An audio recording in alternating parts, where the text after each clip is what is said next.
নমস্কার বন্ধুরা, ঝিনুক ব্লগে স্বাগত। আজকে আরও একটি রেসিপি নিয়ে হাজির হয়েছি। আমের টক মিষ্টি চাটনি। গরমকাল তো চলেই এলো, বাজারে উঠেছে কাঁচা আম। সেই আম আর সামান্য কিছু উপকরণ দিয়ে আজকে আমি বানিয়েছি আমের টক মিষ্টি চাটনি। তাহলে চলুন উপকরণগুলো দেখে নিই দেরি না করে। কাঁচা আম রয়েছে, তার সাথে শুকনো লঙ্কা, পাঁচফোড়ন, হলুদ, লবণ স্বাদ মতো, আর এখানে নিয়ে নিয়েছি চিনি 1 বাটি, প্রয়োজন মতো ব্যবহার করা যাবে। তো এটা হচ্ছে আমুলের অর্গানিক চিনি, অর্থাৎ এই চিনিটাতে সেভাবে রিফাইন্ড করা হয়নি। তো চিনির বদলে গুড়ও ব্যবহার করা যেতে পারে। তো আর দেরি না করে উপকরণগুলোর মধ্যে আরেকবার চোখ বুলিয়ে আমরা চলে যাই চাটনি তৈরিতে। কীভাবে আজকে আমি চাটনিটা তৈরি করব সেটা জানতে হলে সম্পূর্ণ ভিডিওটি দেখুন, এবং ভালো লাগলে অবশ্যই লাইক, কমেন্ট, শেয়ার করবেন এবং সাবস্ক্রাইব করবেন। তো চলুন দেখে নিই আজকের রেসিপিটা।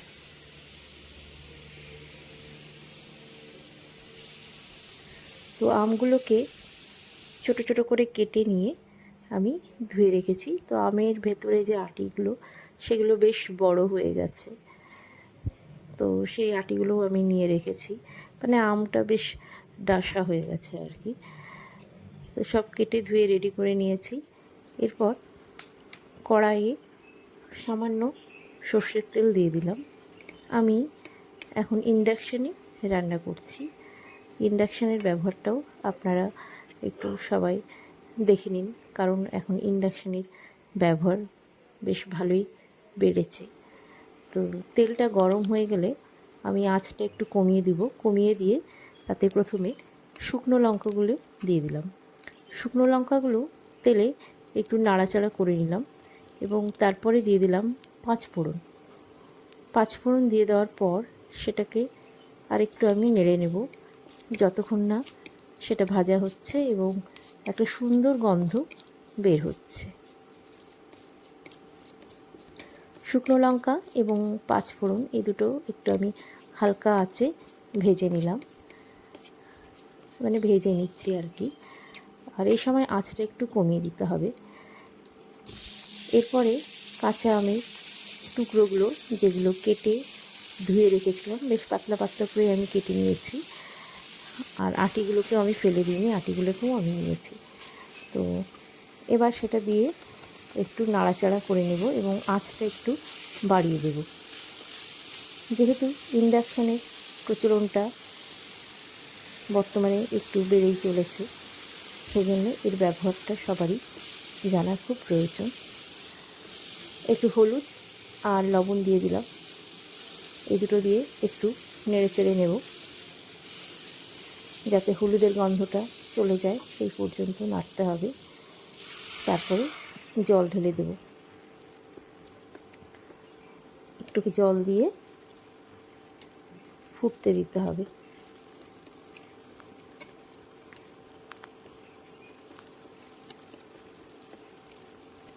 এই গরমকালে এই কাঁচা আমের টক মিষ্টি যে চাটনিটা, এটা খেতে খুব ভাল লাগে। এবার আমি বেশ খানিকটা জল দিয়ে দিলাম। জল দিয়ে এটাকে ঢাকা দিয়ে দেব। ঢাকা দিলে সহজে রান্না হবে।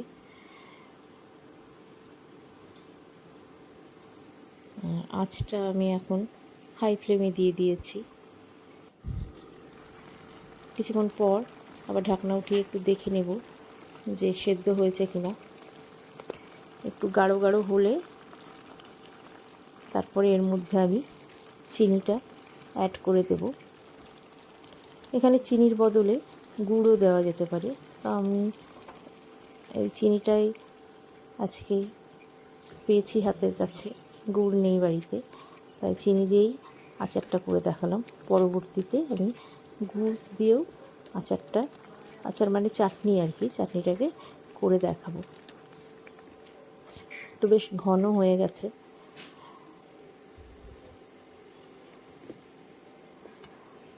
ভালো করে নেড়ে চেড়ে নিচ্ছি। আর একটু চিনি মিশিয়ে দিলাম, একটু টক টক মনে হচ্ছে, আর একটু চিনি দিলে বেশ ভালো হবে।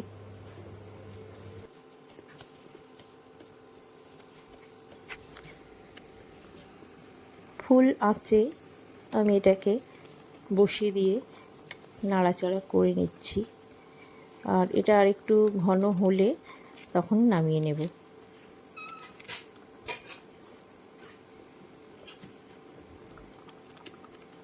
আর এটা নাড়তে নাড়তে অনেকটাই সফট হয়ে গেছে, নরম হয়ে গেছে। আমি চাইছি আমটা বেশ একটু গাঢ় ধরনের হোক, জেলির মতো ধরনের, তাহলে বেশ ভালো হবে খেতে। এটাও এক ধরনের চাটনি। তো অনেকটাই গাঢ় হয়ে গেছে, এরপরে আমি এটাকে নামিয়ে নিতে পারবো আর কিছুক্ষণের মধ্যে। তো এটা আমার কমপ্লিটই হয়ে গেছে। এবার আমি ইন্ডাকশানটা অফ করে দেবো। তো আমি হাতের কাছে সবসময় একটা ন্যাকড়া রাখি ইন্ডাকশানটাকে পরিষ্কার করে রাখার জন্য, যাতে কোনো জল বা কোনো খাবারের অংশ, রান্নার কোনো অংশ যাতে না পড়ে নোংরা হয়ে যায়। আপনারাও এটা করতে পারেন, তাহলে ইন্ডাকশানটা ভালো থাকবে। আমার চাটনিটা ঘন হয়ে গেছে। এবার এটাকে একটু ঠান্ডা করে আমি বাটিতে নিয়ে সার্ভ করব। তো চাটনি ঠান্ডা হয়ে গেছে, আমি বাটিতে তুলে নিয়েছি। এটার টেস্ট কিন্তু খুব ভালো হয়েছিল, ভীষণই সুন্দর, ইয়ামি। তো আপনারাও বাড়িতে বানিয়ে দেখবেন এই গরমে এই আমের টক মিষ্টি চাটনি। আশা করি সবারই ভালো লাগবে। আজকের ভিডিওটা আপনাদের কেমন লাগলো, রান্নাটা কেমন লাগলো, কমেন্ট বক্সে অবশ্যই জানাবেন।